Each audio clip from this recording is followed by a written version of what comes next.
The following episode of TOFOP is rated MA for mature audiences. It may contain sexual references, time travel references, allegations of bin misconduct, and mild coarse language. TOFOP advises that this episode is not suitable for anyone under the age of 15 or anyone who thinks a comedy conversation between two old mates sounds like a terrible idea for a show. Minors must be accompanied by a parent or guardian. This is John Deek speaking.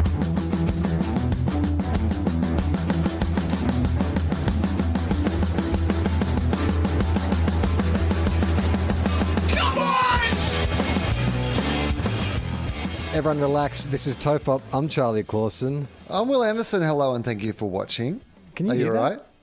Can you hear You're that? looking over your shoulder. For people who are listening in, Charlie, as we're about to start the podcast, or if you're watching, if this is the clip that we've clipped out as the best bit of this show, which is sad, like these opening remarks with you looking over your shoulder. You can't hear quite that. panicked. There's a clanking sound. It's like the start of a horror film. There is like a Slender Man or something. There is a I'm on like the 8th floor of an apartment, and it sounds like there is someone clanging a metal bar outside my bathroom window, which is impossible because there is no balcony there. The window's not open, so it couldn't be the wind blowing it. It's stopped now. But did you not hear that? It's even more spooky when it stops, because then you're like, what is that Where the fuck is he in motherfucker the up house? to? He's sneaking up on me now. He knows that I'm onto him. I knew where he was when he was clanging. Yeah, I'm not sure about what's going on. If like we're doing we go ahead, we do the pod as per normal, and you know we're doing this obviously via webcam. Yeah. And you see a shadow Oh my God. fall Can you across imagine? the curtain behind me. If And I then- see... Okay, all right. So behind you, because I can see your shadow behind you at the moment on the wall. Yeah. If coming towards your shadow was the shadow of like another like a spooky figure. hulking figure with what looks like a machete in their hand. Yeah, like a machete, or like I'm imagining something like, I guess this is like what we did last summer, but I'm imagining some sort of nautical theme, like a dude with a hook as a hand in a raincoat. You know what I mean? Like he's been like climbing up the side of the building using his hook. Yeah. That's what you've been hearing. You're right, though. We can't do. I know what you did last summer. This is a new franchise. We need to launch a fresh villain. So what would it be like? So nautical an anchor, like a little anchor, like maybe. It was a dude who got unjustly killed in his dinghy, and he had the little anchors they have. They wrapped it around his throat and threw him overboard. And so now he uses that anchor and a chain, and he'll either throttle you or he'll put the blade of the anchor through your skull. Okay, so Anchorman, we can't call it that, but we probably have a big opening weekend. Yeah. We're just like, I don't know what you're talking about. There is clearly a gap between Anchor and Man in our title. It is a completely different movie. I've got another movie. It's a serious drama about a guy who studies spiders. We call it Spider Man.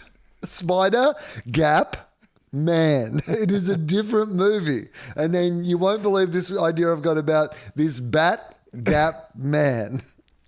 So you've seen the new... hang on. Before we move on to that, no, I want to explore the idea that you get we're still murdered going on with this Anchorman? podcast. You reckon there's more gold in them hills? Well, because I feel like this is like a Blumhouse. Like we could pitch this to Blumhouse. It would have been a perfect pandemic project. Like two podcasters, it's zeitgeisty, right? Like, this is there's a whole bunch of I think in the last Halloween film, maybe there was like a podcaster doing a true crime. It starts off with a true crime podcast. Look, the first thing I'd say is the webcam horror movie thing has been done a couple of times. I think that one of the last Paranormal Activities was all like webcam. There's a really good horror film called Unfriended, which is a bunch of teenagers having like a group chat on Zoom, and creepy things are happening in the background and they're getting kidnapped and stuff. So we're already too late for that, So, this is a different twist. Okay. The twist of this is, Anchorman comes in, and he sneaks up behind you. Yeah. Now, in that moment, do you want me to warn you? Yeah. Well, my original question was going to be, do you keep podcasting? Because on one hand, you could maybe save my life. On the other hand, This is great content. We've started videoing stuff now. Like, imagine this would get the TOFOP YouTube channel like 10 million hits if you had footage of the moment I was killed by the Anchorman. Oh, you know what? Actually, you're absolutely right. I'm going to die anyway. It's very little unlikely that you saying, look out, turn around, that I'm going to survive. So just keep your mouth shut and let the clicks roll on. That's what I say. I'm going to go a step further. If that many people are going to be tuning in to watch you get murdered, I'm going to roll out some of my best unrecorded stand-up over the top. So basically, it's like me putting out a special, right? Sure. Take that, Dave Chappelle. People tune in and you're being bashed with an anchor and I'm like, so anyway, a funny thing happened on the way to Wagga Wagga. What's up with airplanes? Why don't they make the whole thing out of the black box? Charlie would be alive if he just had a helmet made out of the black box from an airplane. Airplane food is terrible. You know what else is terrible? Being murdered.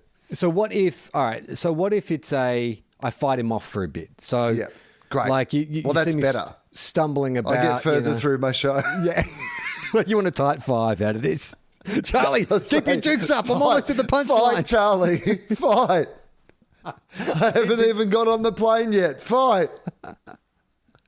Is that better? So I put up like a little bit of a struggle, or if it's just like a one-hit kill, like he just puts the thing straight through my skull, like a more shocking kind of like.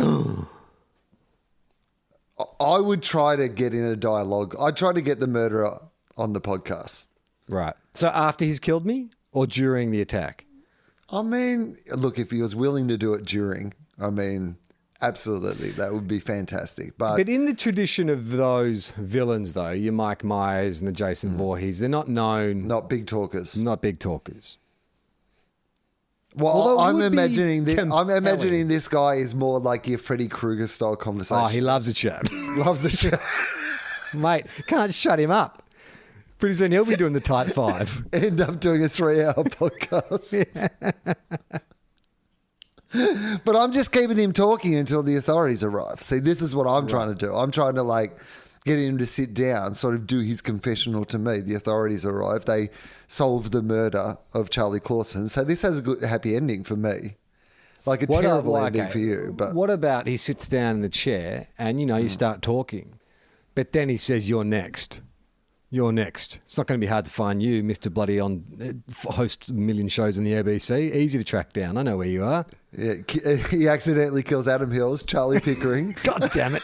Yeah, he's a white guy, middle-aged white guy who hosts a panel show on the ABC. Sean McAuliffe's found dead. Police are like, there's a pattern. We just can't see what the pattern is yet. It's like the Terminator killing all the Sarah Connors before he gets to the right one. He's just being systematic. Straight white middle-aged comedian on the ABC. We'll get to him eventually. Paul McDermott found murdered in a Bondi apartment. Well, I've never... In those films, I think that... Did you ever see It Follows? Which was like a kind of... more of an indie sort of slasher film. It came out a few years ago where it's... I think the metaphor... The idea is that you sleep with someone and by having sex, you assume this curse where this evil force is going to hunt you down and it can take the form of anyone. So any person and anywhere you are could be the killer and they don't run at you. They just walk towards you very slowly. And it's quite unnerving. I think the metaphor is the idea of that, death comes for all of us at this creeping pace. You can't outrun it. You can't hide from it no matter where you go. It will just be this consistent, forward moving thing that comes after you. But I think what they did well in that is the idea that if you know that you're going to die, like if you know that this thing is coming for you and you can't negotiate with it, you can't bargain with it, then what do you do? And these kids just were like, well, fuck it. We'll just pass the curse on to someone else. I mean, spoilers, if you haven't seen It Follows, but that's the idea, is because it's a sexually transmitted curse. They go to a brothel and infect a prostitute, the idea being that she'll have sex with lots of clients and then the line will get so tangled that the curse won't be able to find them. I mean, sounds like a real feel-good movie. It is actually. It's a lot of fun. Yes, I did watch the Batman trailer. In fact, I watched it just before we came on to do this podcast, just in case we wanted to talk about it. What were your initial thoughts? Are you excited about the idea of a new Batman movie? No. Like, it's funny. I watched it this morning and then I showed it to Jem. Well, my first thoughts were like, this looks like Seven. This looks like if David Fincher in 1996 had made a Batman movie, I imagine this is what he would have made. Which is fine. Like, I like Nirvana. I like David Fincher. All the references are fine. But I showed it to Jem, and I think she summed up how I felt. She was like, oh, yeah, it would be great if this was for an original idea.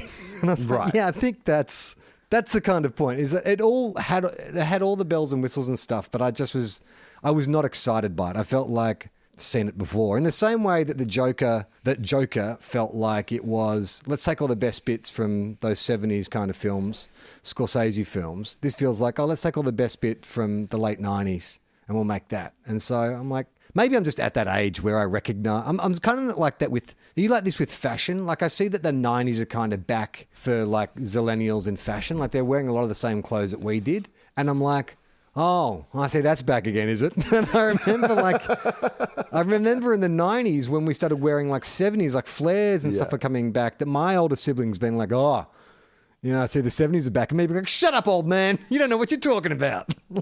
We invented this look.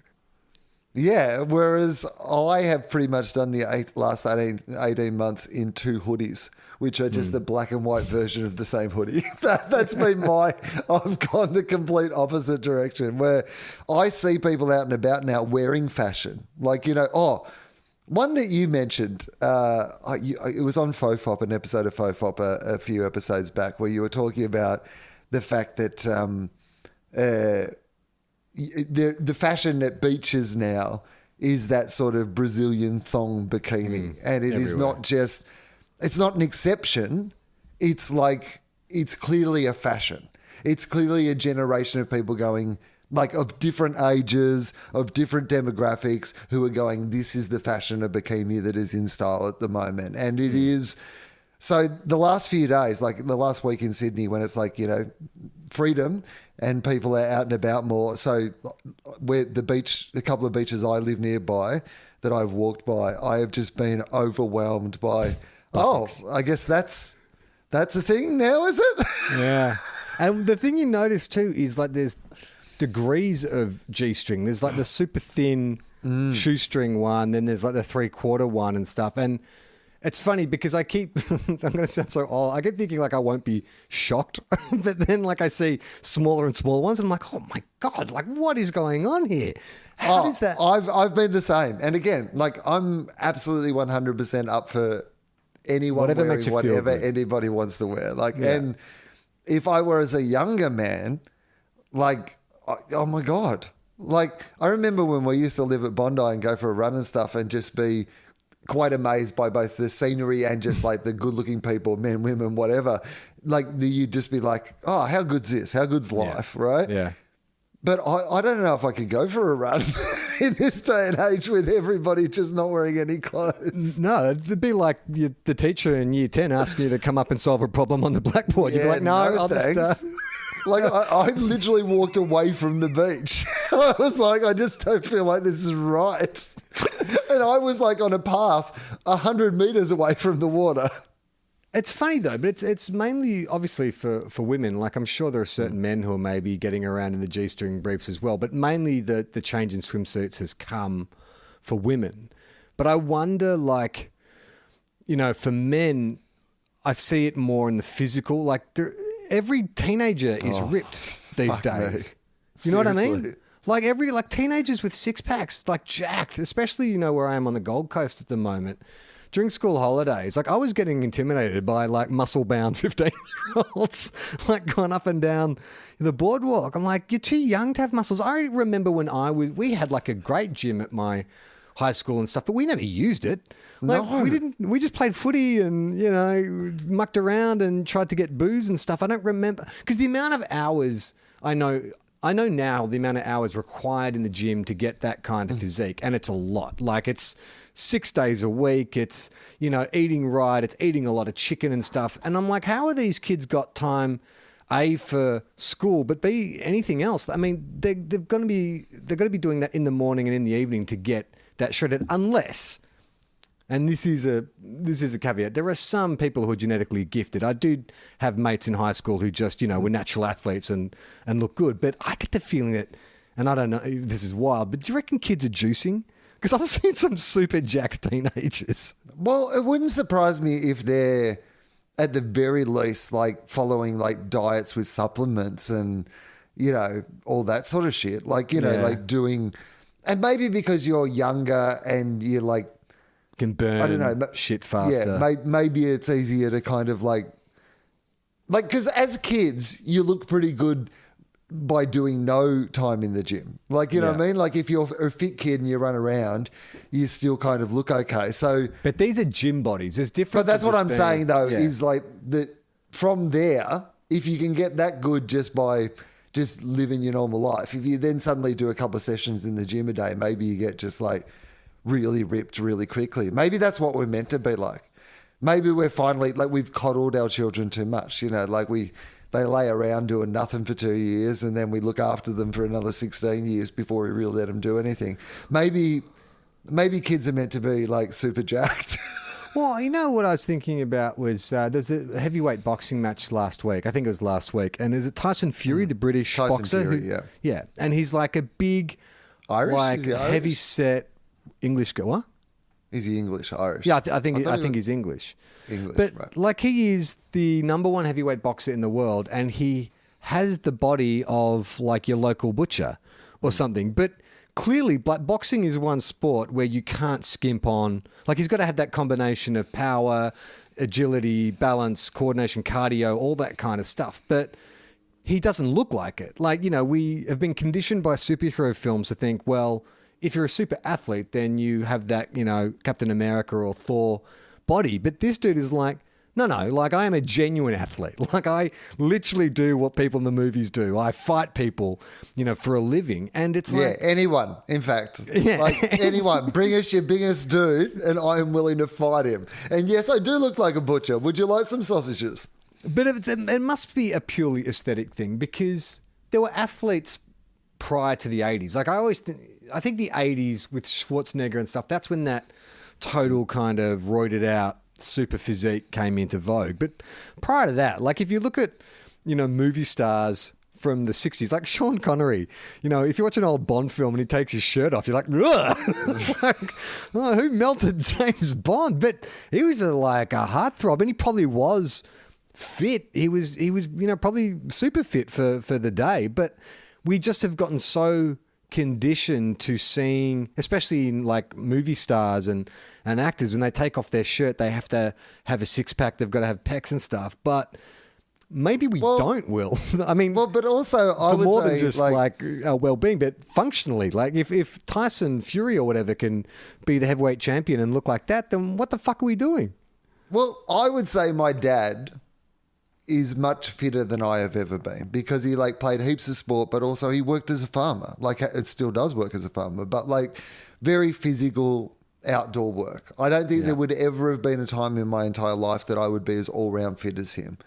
But like there'd be times where I would have looked externally younger and fitter than him. Yeah. But he would have been more functionally fit than me. Like, and to be honest, I'm not even talking if you take us at the same age. He would have been more functionally fitter than me like 30 years after that same age at most of those times. Well, it's a callback, Will. Your dad was handy jacked. We've discussed this on the show. There's farm fit. Your dad, because I think he was, though. Like, I mean, you can't do those sort of jobs without being like fit, right? Like there's just a general level of all-round fitness you have to perform the duties of your job.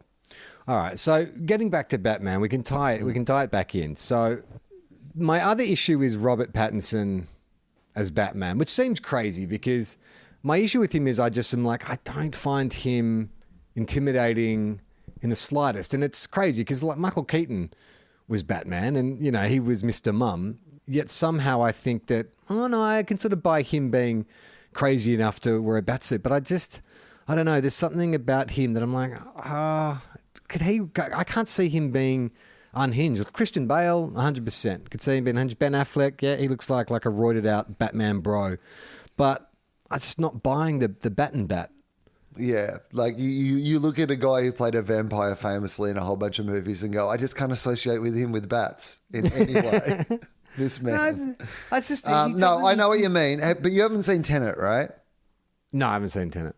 He's so good in Tenet, not playing an intimidatory character, but just like so good in that movie that it makes you think he could do anything. Like it's one of those performances where you're like, yeah, I just want to see what you do with this because I now think you're a really good actor. I think he's a good actor. I've seen him in stuff that I really like The Rover and stuff. But it's just more, I don't know. I think to play Batman, you either seem to have to be unhinged, like George Clooney and Val Kilmer aside. You got to have that kind of crazy that Michael Keaton has, or you've got to have that intensity that Christian Bale has. And I don't know. I haven't seen that in Robert Pattinson. I think he plays. Well, we haven't seen it in this trailer. That's true, right? I don't think that. Like, I think he could play both of those things, but there's nothing from these the teaser and the trailer to indicate. Like, they didn't show us enough of that or any of that really. Like, you know, like you see a little of him being deranged, kind of like screaming at whoever you assume is maybe the Riddler through the screen or whatever. Like, there's moments where you're like, oh yeah, that's like him being like deranged Batman, but you don't see, any of that enigmatic side or whatever that other side would necessarily be of him. Kind of. Yeah, you're right.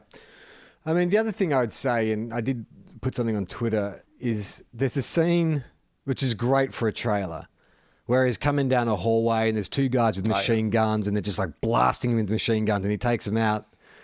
And I'm like, but part of the appeal of Batman is that he's not superpowered, that he's had to hone his body and train his ninjutsu skills to a point where he can outsmart and use stealth and he can be brutal when he wants to, but he's not going to walk headfirst into gunfire. That seems like a real dumb approach. And if you give him this like bulletproof suit, then I don't know. I think you take away a very compelling element of Batman. Okay, so here's what I would say about that. I don't have as much of a problem with the suit because he's always had various forms of armor, right? Mm-hmm. But I absolutely agree with you on his tactics. Yeah. Because, like, how does he know they're not going to shoot him in the face? Yeah.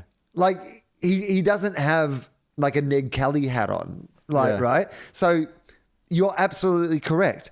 Like, yes, he's got body armor on, but the way that he's going down that corridor is as if he's impervious to being shot. Whereas if they just aimed up about 10 centimeters, they would have murdered Batman, and that's the end of the movie. And you could also understand if he was walking straight at them and they were firing like single shot revolver or a handgun, but they're spraying wildly with a machine gun. You could have your eye out on a ricochet, Batman. Just drenching.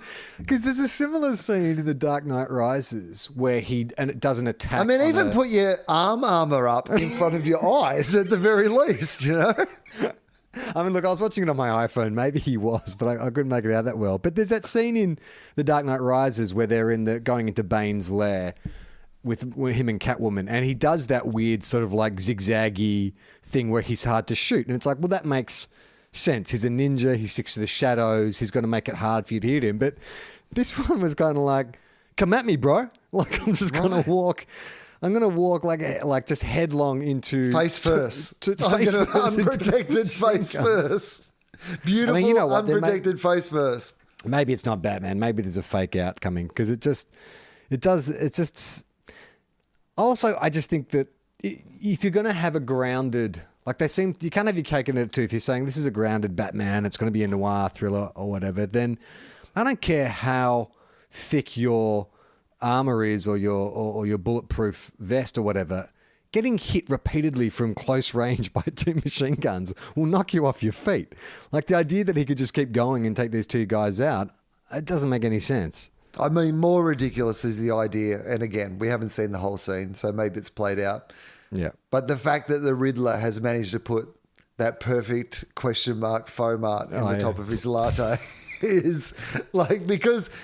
Like, even if you're really good at foam art, you've got a small window where that foam art is still resembling what the foam art was. So he's got to have timed that so perfectly. I mean, look, it's only a trailer. They might have cut out the good 20 minutes of explanation that it needs. Here's the one thing I do like about, not the one thing, but something that I'm like, all right, I'll look forward to this, is that Catwoman and Batman combo will be the subject of so much slash fiction. Like, you probably couldn't get two more beautiful, sexy leading actors on screen together. Like, sure. I mean, if a sex tape got released from those two, yeah, sure. I'd be interested to see that. You couldn't get two more perfectly formed, attractive human beings on screen together.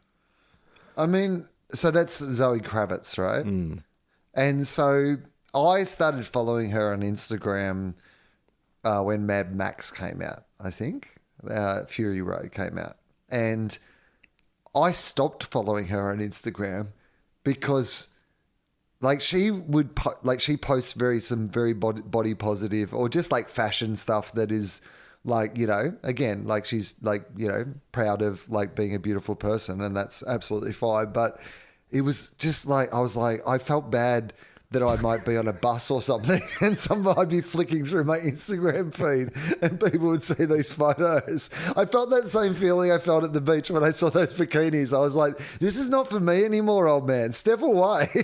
Well, it's funny that I have done the same thing where I started my algorithm, you know, when on Instagram you get that like recommendations page. And all my recommendations were either half-naked women or half-naked men. Like it was either bodybuilders and personal trainers or bikini models. And I was like, I was racking my brain because I'm like, I'm sure I do not spend that much time. I don't follow any models on Instagram. I don't follow, like there's about 2 or 3 like personal trainers or athletes that I follow. Yet I guess it's the time I'm spending looking at those pages or whatever that they're like, oh, you like that? We got more of this kind of stuff. So I've had to delete all of those, and it's corrected my feed. But now it's very boring. It's just AFL players. It's like 90% like Charlie Cameron. Well, again, like if it's, you know, Bailey Smith, then it's half-naked men again. So, yeah. So what was your take on the trailer? Yeah. Look, I mean, I'm fully on board Robert Pattison as like just an actor now. So Yep. I'm interested from that point of view. I'm just not that excited. No. Like that's the truth of it. I thought it looked okay, but Yeah. You but feel I like just you're not going to rush out to the cinemas to see it. Like I think the Matrix trailer, I am more curious about yeah, that. definitely. I was more excited about what the Matrix might be than I am about this. Well, I clicked the fandom hashtag after I watched the Batman trailer because I was like, oh, what else have they got out there? And here is something that I was not expecting. But there is a trailer for The Flash, or a teaser for The Flash. Did you watch this? No. Okay, so I believe they're doing a variation on Flashpoint. So it's like, you know, Barry Allen in multiple timelines and stuff. And the teaser starts off with a voiceover, and I'm like, I recognize that voice. Who is that voice? And then it's like Barry Allen going through these different timelines, and he ends up in like the Batcave. And then he is talking to the Batman to say, will you be part of our team? And I'm like, holy fucking shit, that's Michael Keaton. And then you see like the old bat suit used just from behind Michael Keaton step into frame. And I was like, all right, I want to see that. Like, I rail against nostalgia porn on this show all the time. I hate it when they're like, oh, you like this? We've got this. That's one I am keen to see. If you're going to bring back Michael Keaton as like an old grizzled Batman in the old 89 Batman suit, I'm definitely keen to see that. Yeah, 100%. I mean, that in any movie you're releasing. I don't care what it is. Just put Michael Keaton in the old bat suit. I'm happy to see it. Well, I brought something in today that is very much in the TOFOP oeuvre of topics we like to discuss. I'll let you guess. What's one of our most oft-discussed hypotheticals? Time travel. You brought in a time travel. You brought in a time travel machine. Yeah, time travel a machine. DeLorean. And here it is. You've come here in a DeLorean. It's called tequila. No, did you see this article? This was published today on the 7 News website. The headline is, I invented a time machine to save my father's life. Oh, okay. I'm curious. Professor Ron Mallett isn't kidding when he says that time travel is real. Not only is it real, he knows exactly how to do it. I'm suspicious. I've read this article. Let me just say they're He overcooking does it a little not bit. know how to do it. They bold it. They put exactly all in capital letters. And having read that, just call your jets a little bit, Seven. All right. Okay. So hang on. I've just hit an autoplay video. Speaking to 7news.com.au, Ron said that his interest in time travel began when he was just a boy. He knew an old professor that everyone told him was crazy. It's a passion that was born out of personal tragedy. Ronald Mallett grew up in the Bronx, New York, the oldest of 4 children to Dorothy and Boyd Mallett. He was incredibly close to his father. For me, the sun rose and set on him. He spent a lot of time with me. His father, Boyd, was a television repairman, but instilled in young Ron a passion for science and reading. It's a shame that Boyd Mallett wasn't like a carpenter or a builder. I agree with you. I was hoping there would be some sort of Mallett reference as well. I was really like, let's go back to the granddad. What did the granddad do? No, it's his dad. It was his dad. Boyd No, but Mallett. I'm just saying. Right. I'm happy to go back as far as we can to find an original Mallet. Let's fire up this time machine and find out what your grandfather did. That's the actual use. When Boyd was 33 years old, he died suddenly of a massive heart attack. Now, sorry, the sentence is actually, but when Boyd was just 33 years old, he died suddenly of a massive heart attack. Now, I don't want to sound unkind, but can you be just 33 when your father dies? I mean, depending on, it's the age. Oh, sorry, I get it. Sorry. The father was 33. It wasn't. I believe so. Yeah. Otherwise, I misread that. It's quite sad, but you had a good run. You're 33. Come on. It left a 10-year-old Rob distraught. It completely devastated my life. I went from being a really happy, gregarious kid to becoming depressed. His way of coping was to indulge in those passions of science and reading. About a year after he died, I came across a book that changed my life. It was the classic illustrated version of the H.G. Wells classic, The Time Machine. And in it, at the very first page, it says, "Scientific people know very well that time is just a kind of space, and we can move forward and backward in time just as we can in space." And when I saw those words, it was like a life preserver. I thought if I had a time machine, I could go back to the past and save his life. I think this is a great, like if you were writing a Hollywood film about time travel, this is a perfect wound. This is a great motivation for your character. Instantly, Ron was inspired. He wanted to build a time machine to save his dad from dying. You know what? I thought I might be able to put something together that looked like the machine on the cover. And of course, I had bicycle parts and all the television parts of my father's and everything. And of course, it didn't work. This is much funnier if we imagine him being 33, not 10. But that didn't deter Ron. He became obsessed with science. Unable to afford college, Ron enlisted in the army. After serving, he was entitled to a subsidied university degree. He worked hard and after many years earned a PhD in physics, specializing in Einstein's theory of relativity. Einstein was to become Mallett's second hero after his father. So after he saved his father's life, he was going to go back and save Einstein's life. They've included a photo of Albert Einstein in the article, and the caption says Albert Einstein. It's like possibly one of the most recognizable faces in the world, but of course.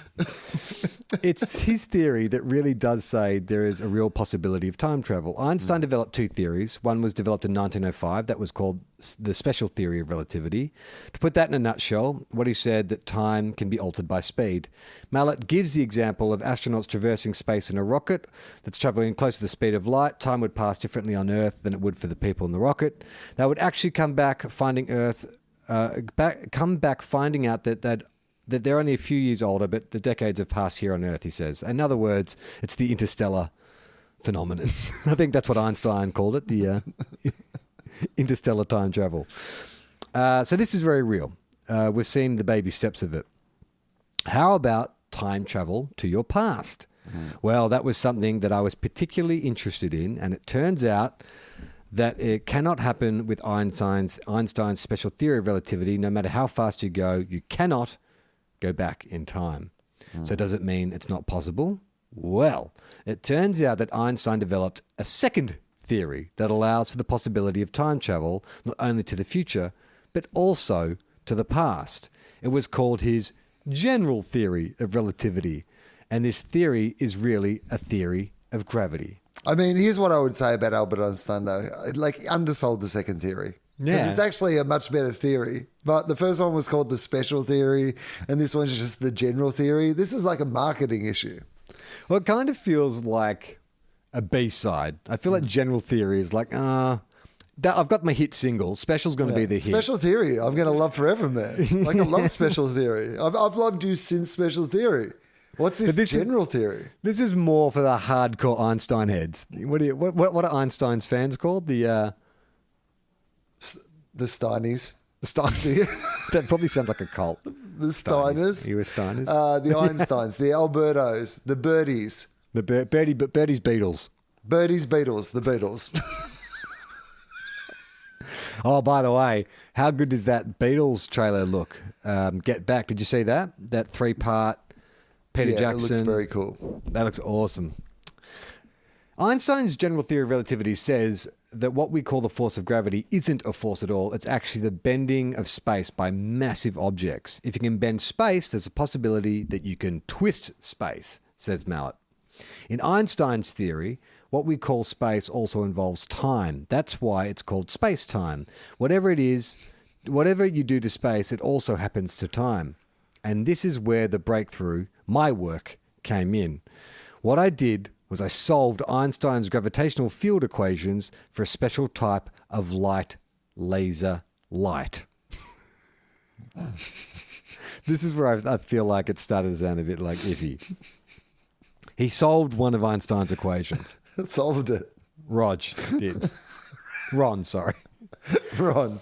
Old Army Ron. Army Ron. Rolled in. I mean, he might have. I mean, somebody will. And, like, you know, Ron seems like a very self-made man. He's got a good mission that is driving his work. Like, he's, you know, obviously, gone and, like, served his country and then used that to get himself an education. So no disrespect to Ron, but it is unlikely that Ron has solved time travel, and the first I'm hearing about it is you on this podcast. And my breakthrough was that if gravity can affect time and light can create gravity, then light can affect time. I have to read that again. So if gravity can affect time and light can create gravity, then light can affect time. Okay, yeah. I guess so. So what I realized is that laser light could actually alter time. Mallet posits that by twisting time into a loop, one could travel from the future back to the past and then back to the future. And this is the idea of a wormhole, a sort of tunnel with two openings. Mallet suggests that light could also be used to affect time via something called a ring laser. There's actually, you can see it. That's something he's mocked up, some concept art of the ring laser. It basically looks like a boxing ring with laser ropes. It does. It looks like some sort of futuristic boxing ring. Like you're at some nightclub and there's some sort of fight happening in the nightclub. Yeah, Glorg is fighting Kandak 3 Right. from the planet Nubos. He's created a prototype illustrating how lasers could be used to create a circulating beam of light that twists space and time. Now, all right, I get all this. I mean, I've listened to the audio version of A Brief History of Time twice, and like I understand the words that are coming, but it's something is lost in the translation where I cannot visualize what they mean. Like when they say space. Who reads A Brief History of Time, by the way? Is it like is it just a general narrator, or is there a celebrity who narrates it? Oh, it's just a generic English person. Okay. Yeah. I've had friends. It's apparently this is like the dumbed down, easy to understand physics version. But I think what happens for me is it's kind of like I understand that the internet is a thing. But it's like, I don't understand how the signal goes from... Oh, no idea. No idea. You and I can be speaking immediately without any cords plugged in or whatever. It's witchcraft. It makes absolutely no sense. Like, how can it be? So when they say that space and time are the same thing, like is it like is it like a blanket, an invisible blanket that I can't touch? Like it's all around me now. So am I moving my hands through space-time right now? And if I was heavy enough, would my gravity drag this invisible? You know, see what I mean? That's the best I can visualize. Well, I think it's impossible to visualize because it isn't a thing that we've seen or can understand. This is all theoretical. Like the fact that Ron solved it is like, you know, Heartening. Yeah, I mean, don't get me wrong. I hope we go back to this article one day and we go, you know, a lot of people laughed at Ron. A lot of people mocked Ron at the start, but he did it. Okay, so he's used a circulating beam of light that twists space and time. I have no idea how that does that. There is a catch, though. His time machine would only be able to send information back in time and not people. So it's not a time machine then, is it? And it would only work at the moment the time machine was turned on. So this is Ron speaking. For example, if I turned it on today and left it on for, say, 10 years, I could send back information 7 years, 5 years, all the way back up to the time that the machine was turned on. Okay, so from the moment the machine is invented, you can start receiving messages from the future. So, but we're already in that year. No, it's a prototype. He hasn't invented it. It's all, again, like you're saying, it's theoretical. but what I'm saying is that if his technology is that it just like from the moment you turn the machine on, it works. It can't take us backwards in time, can it? Because it can only ever take us back to now, which is when you might turn the machine on. Or in the future. No, he's not. It's not taking us back in time. Basically, it's like you're turning on a radio that receives messages from the future. Yeah, but it doesn't even really because we're already in the future. Like, it's only in the future that we're going to get these messages. Yes, and who cares? You're right. It's already the past. Like that sentence is already the past. I get you. Yeah. I can't send Let's just pay attention now. We don't need to get messages from the future. I can't send information earlier than that. What this means is that when time travel does occur, it will have a limitation. Okay. We will not be able to visit our ancestors, but our descendants will be able to visit us. No, they won't, because you just said it can't transmit people. Your descendants will be able to send you messages. Yeah, if it's from the year 2021. I don't want a message from my owner to say, you fucked up my life. You got with that moment you got into that argument with that kid in the park. I'll never forget it. It ruined everything. So the chances of Ron going back to the 1950s to save his father are not possible. But the real world implications of being able to send information back in time could have life-changing consequences. In some sense, sending information back to the past is even more important than traveling back to the past. That's a car salesman who's like, look, it doesn't have brakes, but in some aspects, traveling forward, accelerating is more important than stopping.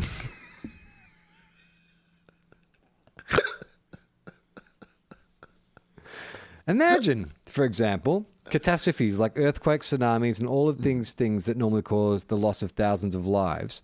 And generally unavoidable. Like, I don't know that sending information back about an impending natural disaster. Okay. No, let's actually explore what Ron is saying here, because I've mocked him a little bit. But say he turns on the machine next year. He develops it in the next year. He turns it on next year. So that means from the year 2022 onwards, we can send messages back to the year 2022, right? So by the nature of that, would that mean that the minute he turned it on, we might get a series of messages from, say, 10 Holy years or shit, 20 years? the country is on fire. Just, seriously.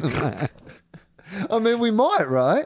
Yeah, totally. Because if that technology is available, like imagine like if you turn it on and it's suddenly like, you know, if you've had your phone off and like somebody's been trying to get to you and you get 50 messages. Like, yeah. So it's interesting, isn't it? Because like, let's just, for the sake of this hypothetical, there's only one of these machines. There's not multiple. There's one of these machines. It requires that much power and resources that it's housed in one place. So we turn it on in 2022, and then let's say there's fucking like a giant, there's a giant tsunami that hits, you know, the east coast of Australia in the latter half of 2022. So we send that message back. By the time we get to through the next decade. Like if you looked at the last 10 years in terms of like COVID aside, like SARS, the mRNA, like all the pandemics that have how many happened, messages we'd be sending back? We'd be sending back constant messages. Yeah, and what are we meant to do about it? It's like, holy shit. Like, I wish I hadn't turned it on. Because the other thing too is you're going to get, imagine climate skeptics, like how they're going to pivot as well. Like if you turn it on and it's like, holy fucking shit, it was so much worse than we anticipated. Like net zero by 2050 wasn't enough. You've got to get to net zero now. Like you've got to implement it in the next 3 years. Otherwise it's going to, you're never going to, like what's Andrew Bolt writing in his column? Well, oh, well. Yeah, it seems we're going to put all our faith in a bit of technology that Ron, time machine that was inspired by a work of fiction. Well, I think this is a work of fiction. H.G. Wells. I mean, they wouldn't they? Like if it was inarguably true that this was working, they would still find a way to say, no, I think we should just build a few more coal-fired power stations. Yeah, absolutely. Like, I mean, people wouldn't believe necessarily that they were messages from the future, because how would you prove that they were messages from the future and not a hoax? Like if somebody just started saying, I've cracked time travel and we're getting messages from the future, you've got to move out of your house by like March or whatever. Like I'd be a bit skeptical, I reckon. I imagine in the testing of it. So just say it's, it goes online, February 25th, 2022. You would say, okay, a week from now, on February, what is it, a leap year? Fuck myself. Let's say it's March 20th. You did do the most difficult date to work out a week from that you could possibly choose. You could have chosen any date, and you went with one that made it so hard to do the maths. Not only late in a month, but February the 25th. Who fucking knows what a week from that is? I don't know. April 7? The whole project falls apart because I picked February 25th. No, February 25th. But is it a leap year? It's a double year. No, 20 was a leap year, I think. All right, so it's March 7th. It gets turned on.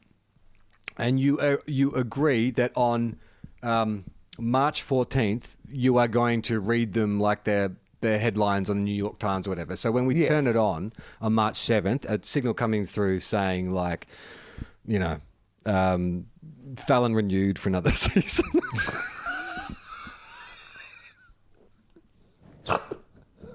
The first thing I could think of that has New does that show New York? People are in the streets going, no, the future is terrible. But so you'd test it. So you'd have proof, and there would be a whole range of those tests, I imagine. So you couldn't have people doubting its veracity because it's just people like, I mean, you go and see Penn and Teller and they do like magic tricks with like being able to predict what the headlines are and stuff. How could you know that it wasn't just someone who had an inside person at the New York Times who, the news. But well, what is impossible to fake? Like, what could someone from the future, like the exact weather? And I get that that's predictable. I guess it would have to be something. Lotto numbers? Someone dying or someone like. No, I reckon lotto numbers and stuff like that are easier to fake, manipulate. Right? You can do tricks to be able to do those sort of things. But like, you can't fake someone dying. So like a celebrity dying. So we turn on the machine and we wait for a celebrity to die. You've got Betty White looking very, very nervous in the nursing home. We turn on the machine and we get Betty White some skydiving lessons. Some slippery stairs. We buy her some extra slippery stairs. Okay. So Ron says, imagine if catastrophes like earthquakes, tsunamis, and all these things that normally cost thousands of lives. If I could send information back from the past and warn myself of that, or other catastrophes, even health catastrophes, for example, then these things could save thousands, maybe millions of lives. That is true. So what are we waiting for? Professor Mallet says he has proved that this theoretically is possible, but will it become a reality? According to Ron, it will. Of course, he's got a vested interest. Imagine if it's, according to Ron, it's a 50-50. In fact, he says probably not. Sorry for wasting your time. I appreciate you doing the interview. According to Ron, it will, but it needs funding and lots of it. This is where it gets dicey. It does. The energy required to test his theory in reality is galactic. When I say galactic, I'm talking about unbelievably large. But does that mean it won't be able to happen? No, that becomes an engineering problem.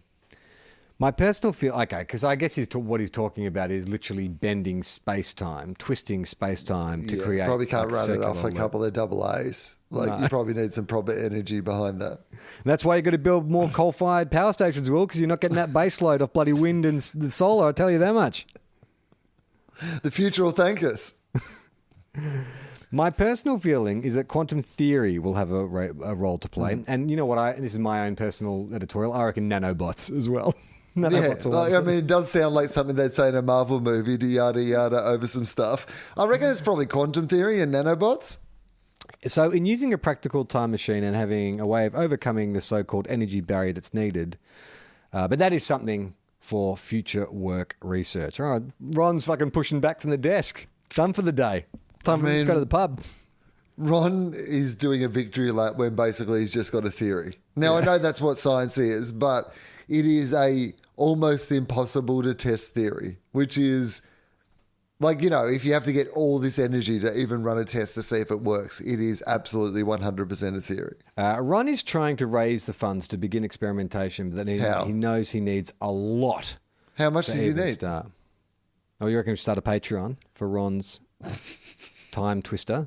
Well, mate, honestly, like, how much does he need?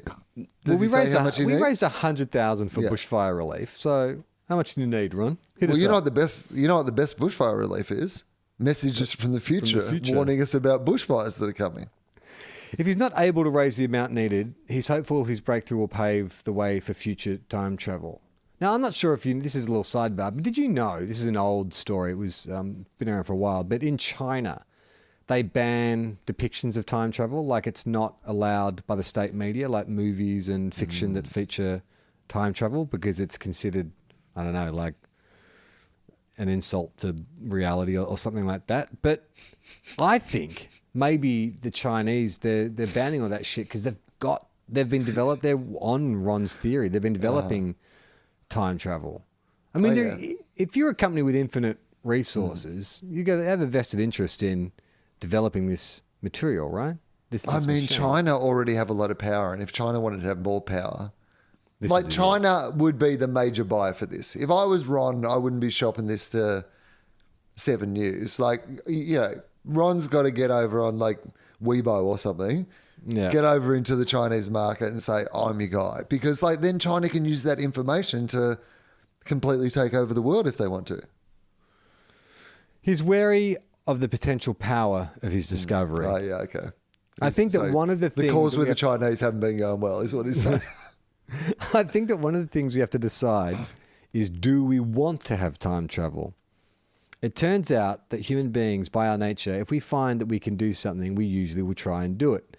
So if we know that we can travel back into the past, we'll try to find a way of doing that. And that means there's going to have to be regulations. Oh, bloody hell. Boo.